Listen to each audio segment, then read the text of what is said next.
Welcome back, Trainwright fans. If you're a new listener to the show, glad to have you on board. I'm Coach Adam Pulford, your host for the cycling edition of the show. We're in a 3-part series that I call Demystifying Training Metrics, and this episode is the final in that series. Today's episode will flow a little differently as I've identified some common mistakes or misconceptions that athletes are doing or failing to do when it comes to analyzing, organizing, and thinking about their training data.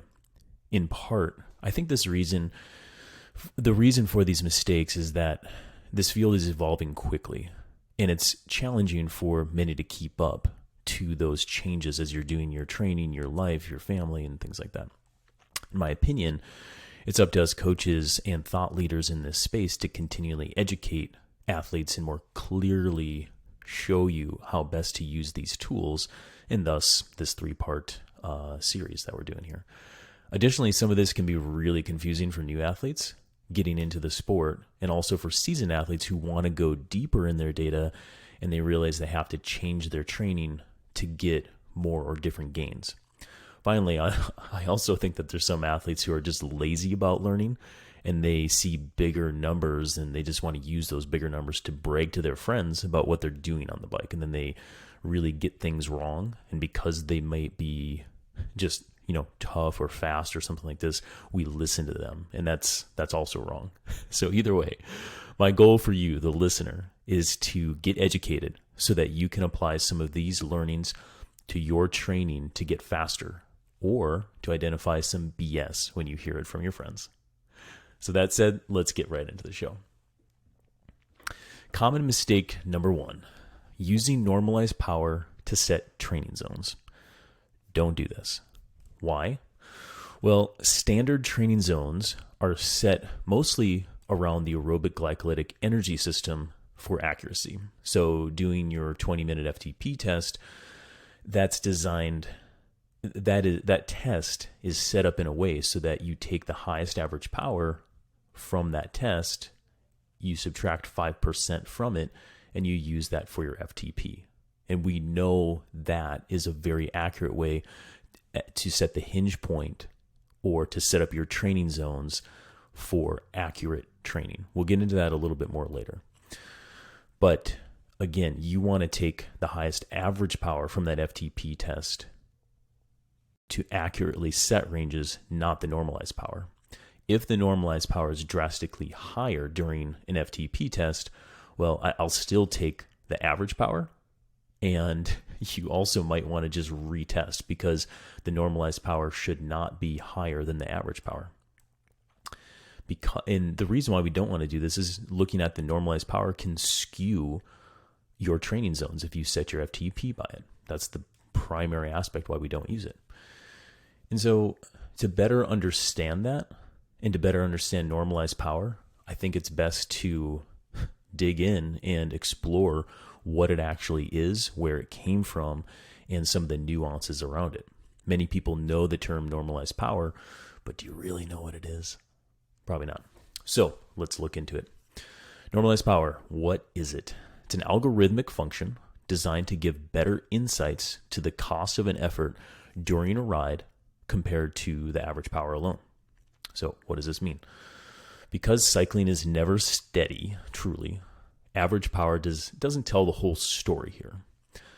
Additionally, physiological responses are quick to intensity changes, but they're not instantaneous, meaning if I press on the gas pedal, power goes up, muscles starting to get fatigued, but the way that we fatigue, it's not instantaneous. You don't do a 1-second sprint, get tired, and then fall off your bike, okay? But these physiological changes, they are predictable.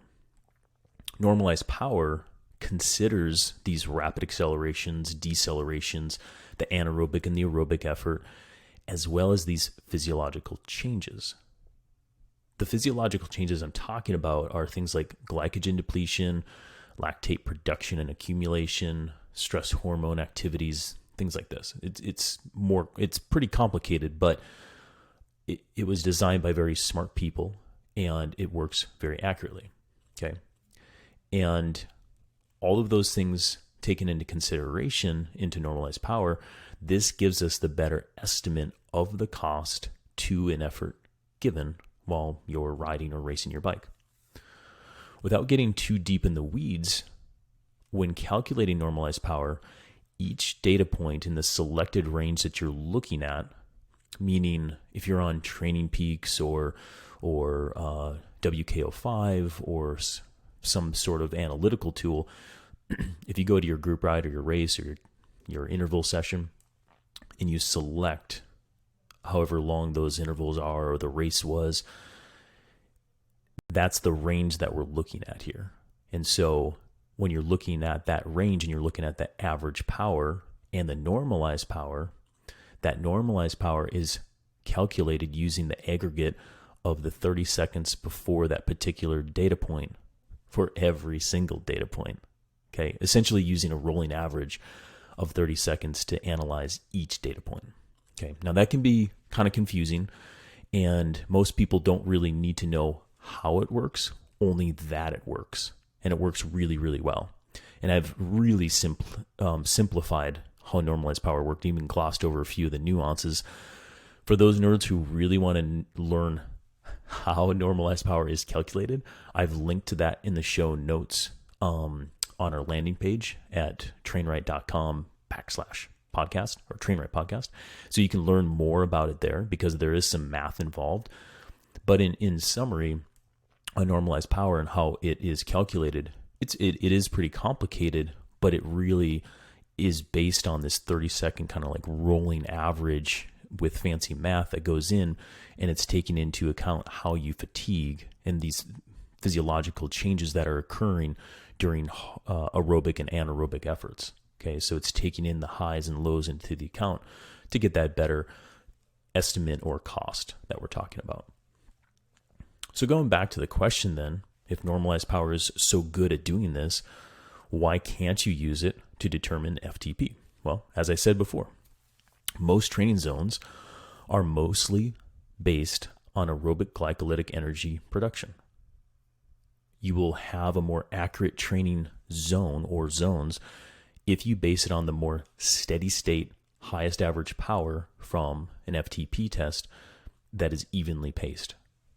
Normalized power isn't perfect, okay? And depending on the race, the course, the group ride, the effort given, it could take that anaerobic effort into too much consideration, which would then overinflate your FTP, which would then overinflate your training zones, which would then cause you to kind of train harder than you think you're actually doing, which will lead to a lot more fatigue, which will lead to a lot more frustration and relative to the recovery. You're not going to have very accurate and effective training. So essentially, you're always going to be reaching higher than you probably should for the goal of the training session. And that could lead to just burnout, fatigue, and training too much fatigue relative to recovery, even though I'm not going to say the word overtraining because philosophically, I don't believe in overtraining. So that said, you can do too much overreaching in a certain time period, and that'll cause some problems. Again, I do look at normalized power for sure. And in particular, I look at normalized power for 40 to 60 minutes in particular of, say, a race or a group ride or something like this. And that'll, in that 40 to 60 minute normalized power, that'll give you some really good indication of how hard the effort was and perhaps where FTP is headed. Okay, and what I mean by that is it's going to give you, like if you're doing a bunch of, say, anaerobic hard training, going pretty hard, you go and you do a race criterium of 60 minutes, and we see that your FTP, your normalized power for that effort is maybe like 20, 30 watts above your FTP. It's a good indicator that it's like, oh, yeah, we got the engine going in the right direction, and perhaps eventually we could retest to check in and see if that FTP has increased or it is increasing along the way, but no need to change anything. So I use that as again, good indicators of how the athlete is going and how hard it was, but I'm never going to set training zones by it. All right. So now that we know what normalized power is, let's go into common mistake number 2. Looking at normalized power for durations less than 20 minutes. Kind of a pet peeve of mine. Carrying on with that normalized power trend here, I find too many athletes look at normalized powers on group rides or intervals, and they're looking at, short hill climbs of 5, 7, 10-minute efforts or something like this.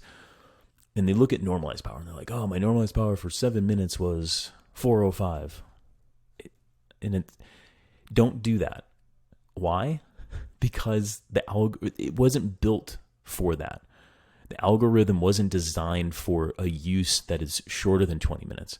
So you're not going to get accuracy, or you're not going to get this better cost or more insights on what the normalized power should be for that 7, 5, 10-minute effort, whatever it is. The algorithm was created to look more broadly over long periods of data, 20 minutes and beyond, for more accuracy of the cost associated with those efforts. Okay. There's just too much individuality and too many variables to consider when looking at squiggly stuff that's short. So, 1 minute up to 7 or 10 minutes, like I said, where we can't yet have a tool that gives us more insight, but I don't think that we need it, because again, when you're looking at average power, relative to normalized power, when you're looking at average power for some of these short efforts, that's good enough relative to heart rate response, and then you look at kind of a more sweeping of what happened during the ride itself, 20 minutes onward, looking at the normalized power, that's going to give you more insight, the insight that you need. So normalized power isn't perfect, but it's darn good, and just make sure that you're using it for its intended use, 20 minutes and beyond, not shorter. And this is where that big number comes in. Again, you can look at shorter durations and sometimes get a bigger normalized power, and then, go spout off to your friends about it. But it's not accurate, so don't listen to them. All right, so common mistake number 3, not looking at average power at all. So I see some athletes out there just talking in terms of normalized power all of the time. And that's not good either, because some people... So the reason why that's bad and it's a mistake is that normalized power was not created to forego other metrics and other data altogether. Looking at average power as well as normalized power, just like I talked about before, will bring more insights to how the effort was for the athlete. And so that self-coached athlete or the coach looking at the athlete's data needs to use these metrics and data points all together to really get a good idea of what happened out there on the road, especially since, a coach probably is not out there riding with you, or for the self-coached athlete to really have a better account of what happened out there rather than try to, remember the feel of what happened out there. So the key thing I look at when, especially for average power, is on solo long rides over time. Okay. And over the course of a season, I want those solo long rides, the average power to be higher or kind of progressively building as we go. And why solo long rides? Well, if we're talking like a zone 2 endurance miles sort of long ride meaning just whatever's longer than your normal ride, could be 3 hours for some people, could be 5 hours for some people. It's you versus you in more of a steady manner, and the average power is way better, the best thing to look at there, because normalized power probably shouldn't be all that drastically different, because again, it's a fairly steady effort out there on the road. And this, I find, is a better marker for aerobic development on those long rides rather than normalized power. But I'm still looking at normalized power on those rides. Okay, and common mistake number 4, not looking at kilojoule expenditure during your rides. So first, what the heck is a kilojoule? You probably heard about it, but we don't really understand it all the time. So first, it's the standard base unit to quantify energy, work, and heat, and it's set by the International System of Units, or an SI unit. How it's measured? From your power meter. A joule is defined as watts times seconds. and a kilojoule is 1,000 of those. So there's some fun, ironic math that goes on to make all of this work. But the simple fact that you need to know as an athlete is 1 kilojoule equals 1 calorie. Again, for math nerds, I've linked to how we get there in my show notes in terms of the math that's laid out for that. But the main takeaway is if you're looking for the most accurate way of measuring calories burned via cycling, you've had it all along. It's in kilojoules. And when I roll up on somebody and say, I'd say we're 3 hours deep on a 5-hour ride, and it's kind of a lumpy course. I'm always kind of curious, hey, how many kilojoules are you running? And so many athletes are like, how do I find that? It's like, well, you can have it directly, mount on your Wahoo or your cycling computer. And they're like, oh, I never knew that. And then what's a kilojoule? And then we'd start talking about it. And so again, it's a very accurate way of measuring calories burned during cycling. Well, why is that important? For so many reasons. Okay. A lot of people, they want to know how many calories you burn so that you know how many calories you can eat, right? But that's not the only reason. Okay. Knowing how many calories you burn total in exercise can help you determine an ideal nutrition and hydration plan for the ride itself. So this could be a whole episode by itself, but bear with me here because I'm just going to do a quick kind of rule of thumb that I use with my athletes when looking at total kilojoule expenditure and setting up an appropriate fueling plan for the day. So for rides that are 2 hours and more, and let's just say I want performance out of them, meaning we're going to do some intensity. It's either going to be a group ride or a hard interval session, but again, probably 2 hours and more. I'm going to take a look at that total kilojoule expenditure, and then I'm going to multiply it by 30 to 45% of that total kilojoule expenditure to get a total calorie. Then I'm going to break it down per hour for that fueling basis. Okay, I kind of hacked through that. So let's use an example. Let's say that an athlete has done a 3-hour ride. They burn 2,000 kilojoules just for nice round numbers. We're going to take 35% of that, and it's going to come out to 700 calories total. So then, if you divide that 700 calories by 3 hours, we come up with around 230 calories per hour of intake that the athlete should do to fuel properly for that ride. Okay.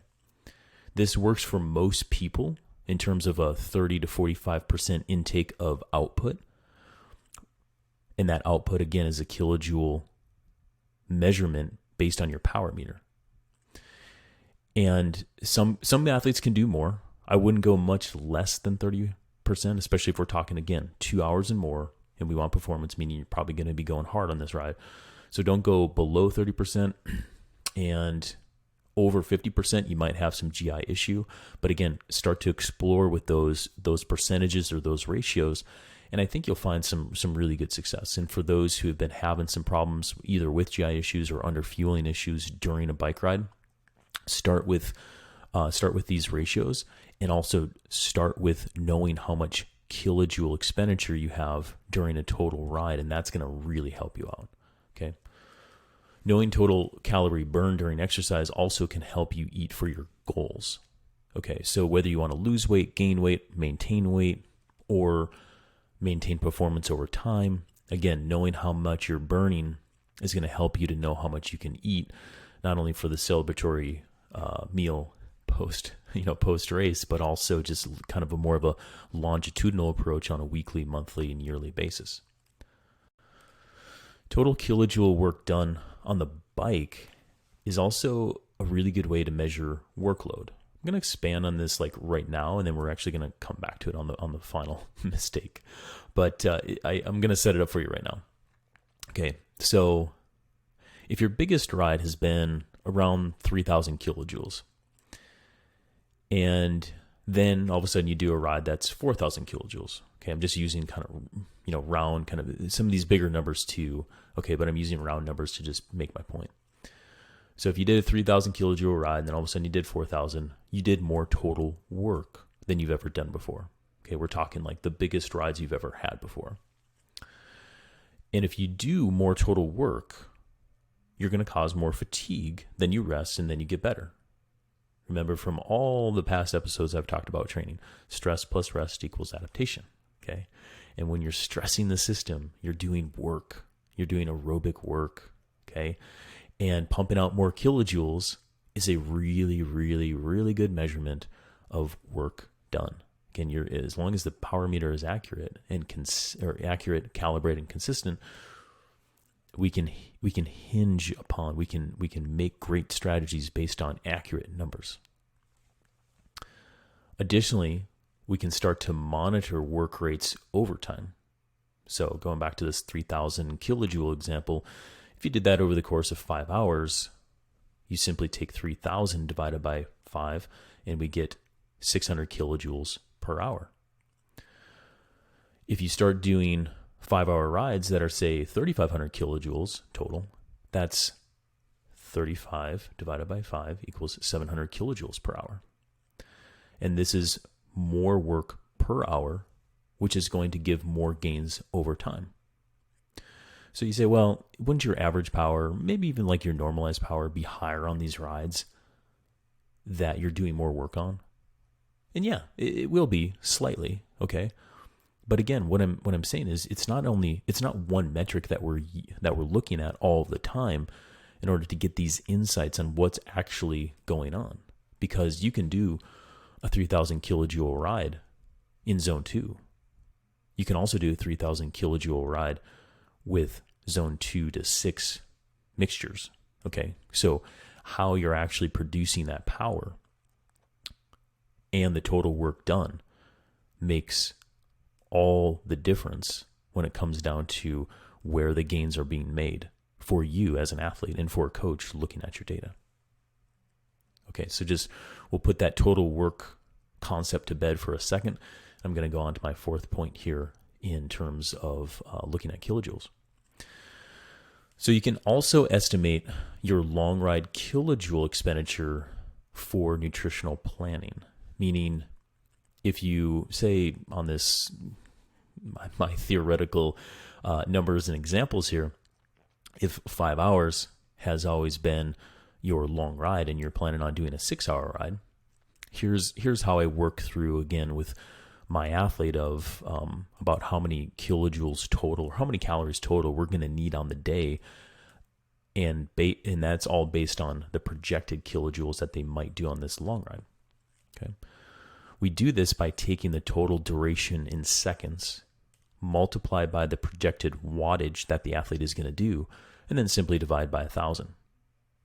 So let's take this as a real life example. We're going to do a 6-hour ride, and 6 hours is 21,600 seconds. Going to multiply that by, say, let's just use 200 watts for a nice round number. And the way I get at this average power is I just look at what the athlete has done for, 4.5 or 5 hours prior to, or whatever their long ride is, what their average power. And I'm going to take that, maybe bring it down just a bit, or take that number in particular. So I'm going to multiply the total duration in seconds by the average power that they are projected to do, 200 watts. And then I'm going to divide by 1,000. And if you do that math, you get 4,320 kilojoules or calories burned on that long ride. If you don't believe me that it's that easy to quantify how many kilojoules you're going to burn out there, go ahead and try it. Let's go back, look at some of your long ride data, break everything down into seconds, multiply it by the average power that you did, then divide by 1,000. And you'll find that this works every single time. Okay. Then, if you got a long ride coming up, go ahead and project it, and you can then base a nutritional plan based on what I was talking about earlier on a per hour intake of output that you're going to do. So in this example that I just used for 6 hours, you can dial in your calories per hour based on the fact that you're going to be burning 720 calories per hour in that 6-hour example. And if you take 35% of that, it's going to be roughly 250 calories of intake that would be your goal for a performance goal. So some it's pretty simple math. You just have to work with the numbers a little bit, but it's really actually fun to do that once you have an accurate, grounded basis to base the numbers off of. Okay, so I'm just giving you some of these little fun tips that I use in my coaching that I think will really apply to your training in racing to help just simplify what you're probably doing already. All right. So our fifth and final common mistake is only using TSS as a training load and not looking at kilojoules or normalized power over these longer term training time periods. Okay, so what I mean by that is in past episodes, I've mentioned some things to consider around training stress score and CTL. If you missed those past two episodes on this little series, go back and listen to it, because this point will make a lot more sense if you listen to those first. Okay. What I said in those past episodes is at some point you'll run out of time and TSS and CTL will plateau. But no need to freak out, because you can still make gains during those time periods. And one of those ways to make gains is to look at improving your kilojoule total per week, your kilojoule total per ride, your kilojoule total per hour on these long rides, and also looking at normalized power on the rides. Additionally, if you're doing group rides or you're doing like hard interval sets, and we're really talking about some like anaerobic training here, check that normalized power out, because if your normalized power is growing during these time periods, yet you just kind of run out of time, you're not going to see your fitness or your CTL improve. Okay, TSS will stagnate. But if you're doing more work, kilojoule per hour, or you're doing more normalized power for 40, 60, 90 minutes, those are the metrics that you want to look at to see if you're actually going to be moving the needle during these time periods where other stuff may be plateauing. Okay. Often these things are going up in the background, but we're so focused on these other common metrics like TSS, CTL, or FTP that might not be changing over the course of 3-4 months. And so I want you to start looking at some of these other metrics to get a good handle on how you're making some improvements, or where the improvements could be coming from when you see a change in your FTP or you see a change in your VO2 max down the road. All right, so in summary, I threw a lot at you over the course of the series, and today was pretty heavy on even some of the math or how I get to some of the solutions in my coaching practice. But hopefully you're starting to see how all these metrics, algorithms, and terms need to be looked at and analyzed all together to get the most out of your training and to get the most out of your data. Over the past 3 episodes, I've taught you more about TSS, CTL, FTP, TTE, normalized power, and now kilojoules. I also taught you how to use these metrics to apply to your own training and to apply this coaching knowledge to get faster.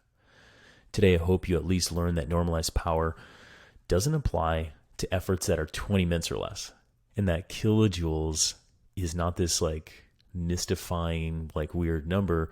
It's actually one of the most accurate ways to measure caloric expenditure during cycling.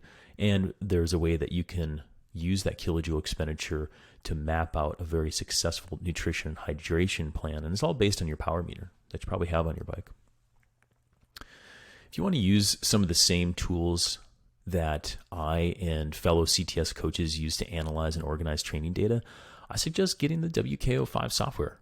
I reached out to Tim Cusick, who's a good friend, fellow coach, and he's a WKO5 product leader. He's been on this podcast several times too. And he provided a 20% off code that's good until September 1st of this year, 2022. That code is WKO5CTS. Again, it's WKO5 CTS. And I'll link to where you can go and get this analytical tool for your computer to look at your ride files and your data to help you organize and make better decisions and strategies when it comes to setting up your own training. If you've enjoyed this series on demystifying metrics and you want to go deeper, I highly suggest getting that analytical tool. But if you're like, no, all this is kind of confusing, I just want to know like the basis, or my coach takes care of that, then I don't suggest that you get it. Okay, you got to take some time. I mean, working with data becomes a hobby in itself. I mean, it's something that I do full time for a job with my athletes. So again, it's not recommended to all, but I wanted to make that offer to anybody who's really interested about this data and understand what I've been talking about on this podcast a little bit more. Okay. So that's a wrap for today's show. I'm trying to make these a little bit more short and concise so that you can hammer one or two of them out on a training ride, or you can get through the podcast while you're on a quick commute. So I hope that the shorter episodes are going a little bit better. And also, I've been solo episode for the past 3. We're going to get some guests back on, so you don't have to always listen to my voice in your ear all the time. So look forward to some new shows coming up with different guests and different topics. But that is it. Thank you again for listening. Don't forget to rate and review us on Apple Podcasts and share it with your friends. Okay? Spread the word of the Train Right podcast. Thanks to your listeners. Appreciate you all.